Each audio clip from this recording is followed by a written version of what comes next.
Ahora, de la mielofibrosis primaria, pues esta es una neoplasia, ¿verdad?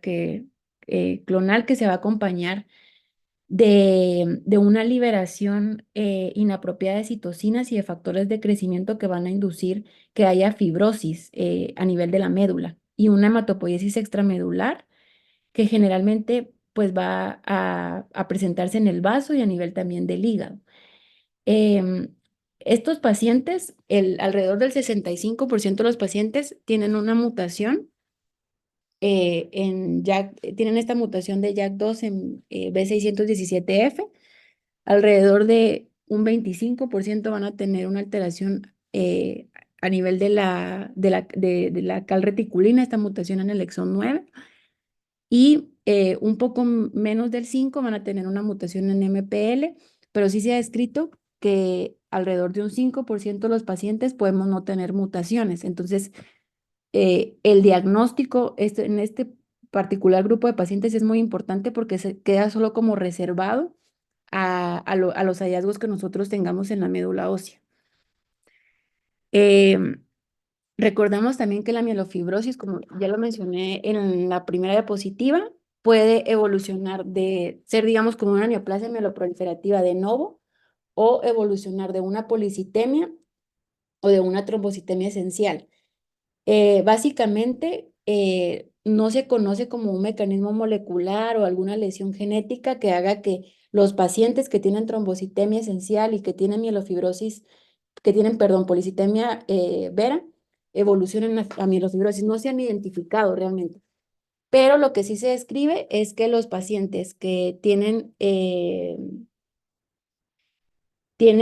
mutación en JAK2B617F y que tienen trombocitemia esencial, tienen 3 veces más riesgo de desarrollar mielofibrosis primaria, a diferencia de un paciente que no tiene la mutación.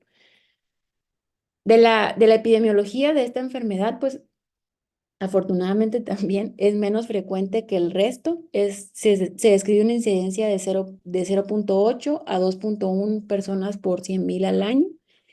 Y la edad media del diagnóstico es de 67 años. Esta neoplasia mieloproliferativa, de todas, es la que peor pronóstico tiene. Se describe que tiene una supervivencia global aproximadamente de 6 años, inclusive para los pacientes que tienen solo tratamiento citorreductor, que ya más adelante vamos a ver, y que no son elegibles a trasplante. Esta enfermedad también, pues ese tipo de neoplasia se presenta o incrementa conforme avanza la edad. Y pues el cuadro clínico va a estar dado por básicamente 3 ejes o 3 pilares que van a ser los síntomas por anemia, la esplenomegalia sintomática y por la clínica constitucional. Em, Esta es una enfermedad que es crónica, al igual que todas las neoplasias mieloproliferativas, pero sí, los pacientes, a diferencia de la policitemia vera, de la trombocitemia esencial, tienen como un inicio como un tanto más mórbido. Los pacientes pues suelen describir todo esto del síndrome anémico, ¿no? La debilidad, pueden también tener infecciones, porque si bien hay anemia, que es lo más frecuente, también pueden tener citopenias y específicamente pueden tener neutropenia. Y los síntomas dados por la esplenomegalia sintomática pues van desde sangrado hasta trombosis. Ahora, los hallazgos a la exploración física pues van a estar en consonancia a estos síntomas, pero se describe que eh, refieren más prurito, como 5 veces más que los pacientes que tienen policitemia vera y trombocitemia esencial. Existen dos condiciones, como lo mencioné en la primera diapositiva. Está la mielofibrosis en la fase prefibrótica y la mielofibrosis primaria en la fase ya, digamos, como establecida. De acuerdo al consenso europeo, para establecer que un paciente está en una mielofibrosis primaria en una fase prefibrótica, necesitamos también valernos de al menos 2 criterios mayores y un criterio menor. De los criterios mayores se describe que en la biopsia pues encontremos esta proliferación de megacariocitos atípicos, en el que va a haber fibrosis con reticulínica de grado 1, porque ya grado 2 y grado 3 es la fase establecida. Y además de eso, pues también el patólogo tiene que reportar un incremento en la celularidad medular, que esto siempre se ajusta a la edad. Pues ausencia también de datos de displasia. No debe de cumplir tampoco criterios de leucemia mieloide crónica, de policitemia vera o de trombocitemia esencial. Y, perdón, creo que mi micrófono, Sí, escuchamos. ay, perdón, es que me estaba saliendo esto que no se escucha, que estaba, bueno. Em, Como les decía, entonces tenemos, digamos, que descartar que hayan estos trastornos, que hayan estas otras neoplasias mieloproliferativas. Y también, pues, demostrar la existencia de las mutaciones que son las definitorias, ¿verdad? La mutación en JAK2, la de la calreticulina y la de la MPL.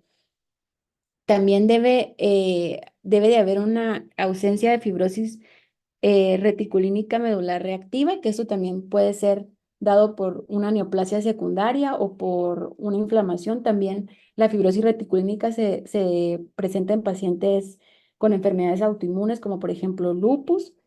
Y de los criterios menores que requerimos al menos uno en dos determinaciones consecutivas es que haya anemia no atribuible a ninguna comorbilidad, o sea, a ninguna deficiencia nutricional, ni obviamente ninguna neoplasia secundaria. Debe de haber también leucocitosis arriba de 11.000, esto es en sangre periférica, y es decir, no necesitamos de un estudio de citometría para hacer esta determinación. Debe de haber también una esplenomegalia palpable y una LDH elevada. Ahora, de la mielofibrosis primaria en fase establecida, que este es casi el 80% de los pacientes que vamos a ver, también tenemos criterios mayores y tenemos criterios menores. Se requieren al menos dos criterios mayores y uno menor. De los criterios mayores, pues básicamente en la biopsia, igual van a haber megacariocitos atípicos en aumento en número, pero aquí sí va a haber fibrosis grado 2 o 3. No tienen que haber, el paciente no tiene que cumplir criterios por la OMS o por la ICC de alguna otra neoplasia mieloproliferativa y debe también de haber una demostración de una de las mutaciones clásicas. Y de los criterios menores, que debe de haber al menos uno en dos determinaciones consecutivas, es la anemia, igualmente la leucocitosis, la esplenomegalia palpable, la LDH elevada y el síndrome leucoeritroblástico en sangre periférica.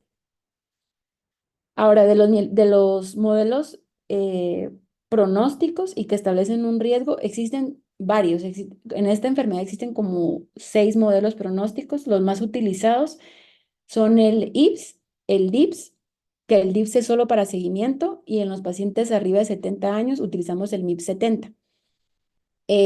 Los parámetros que utilizan estos modelos pues son los que se describen en la diapositiva y básicamente dividen a los pacientes en riesgo bajo, intermedio 1, que esto es como lo que constituye el grupo de bajo riesgo, luego el riesgo intermedio 2 y el riesgo alto, que son los del riesgo alto, y que a todos estos grupos pues les hacen una estimación de la supervivencia, de la mediana de supervivencia global a 5 años.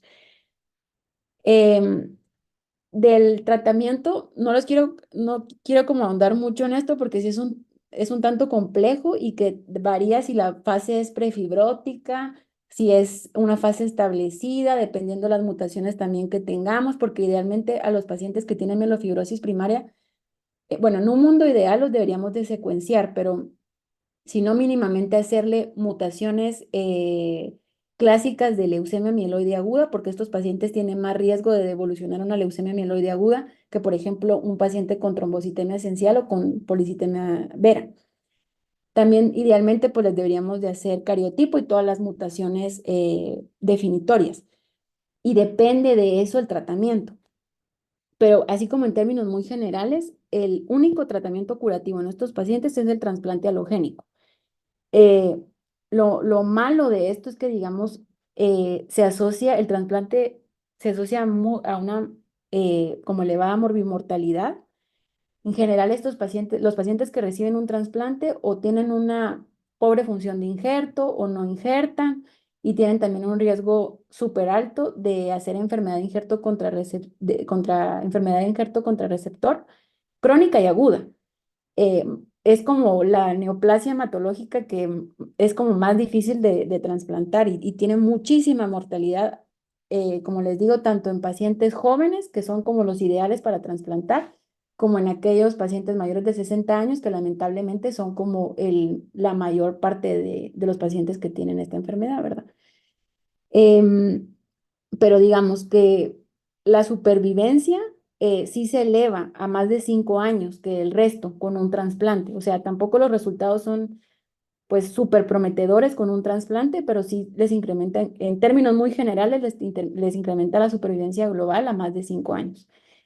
Y los pacientes, digamos, que no son elegibles a trasplante, básicamente el tratamiento consiste en controlar los síntomas, mejorar su calidad de vida, porque tienen un muy mal pronóstico, y en prevenir también complicaciones de la enfermedad, y detectar pues de forma temprana si esta enfermedad va a evolucionar a a una neoplasia aguda, ¿verdad?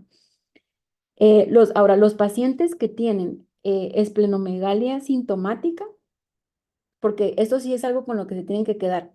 Los pacientes que tienen mielofibrosis primaria tienen, casi todos siempre van a tener esplenomegalia, aún estando en la fase establecida o en la fase prefibrótica, son los que más esplenomegalia hacen de todas las neoplasias mieloproliferativas. Bueno, además de la fase crónica de la leucemia mieloide crónica, estos son los que más hacen esplenomegalia. Y en los pacientes que tienen esplenomegalia sintomática, ellos son candidatos al inhibidor de JAK2, al ruxolitinib, idealmente, ¿verdad? Esto es un tratamiento de primera línea y se ha descrito en un ensayo muy famoso que se llama, es un estudio que se llama COMFORT, que se publicó no hace mucho, realmente hace como menos de 5 años. eh, Se describió que en este ensayo se describió que pues el ruxolitinib era súper bueno para disminuir el volumen del vaso, para mejorar los síntomas también constitucionales y en una cantidad no depresable de pacientes, que alrededor de un 30%, lo que describía el estudio, les mejoraba también su supervivencia global. Entonces, en ese escenario, pues en los últimos 5 años se han inspirado como muchos ensayos sobre qué más hacer por estos pacientes, no solo los que tienen esplenomegalia sintomática, sino en mejorar la inhibición a nivel de JAK2 para directamente mejorar su supervivencia, sobre todo en aquellos pacientes que no son elegibles a trasplante. Así se han dado entonces el febratinib, que fue este medicamento que se aprobó recientemente.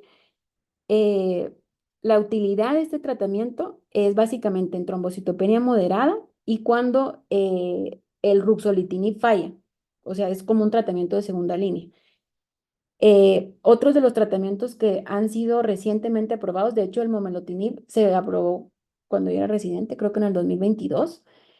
Y esta también es un tratamiento de segunda línea que está aprobado cuando hay no tolerancia o falta de respuesta al ruxolitinib. Sin embargo, el momelotinib no está aprobado en pacientes que tienen trombocitopenia por debajo de 30.000 plaquetas, lo cual, cuando los pacientes tienen una esplenomegalia masiva y tienen leucocitosis, anemia y unas trombocitopenias severas, pues realmente son pocos los pacientes que son candidatos a estas segundas líneas de tratamiento.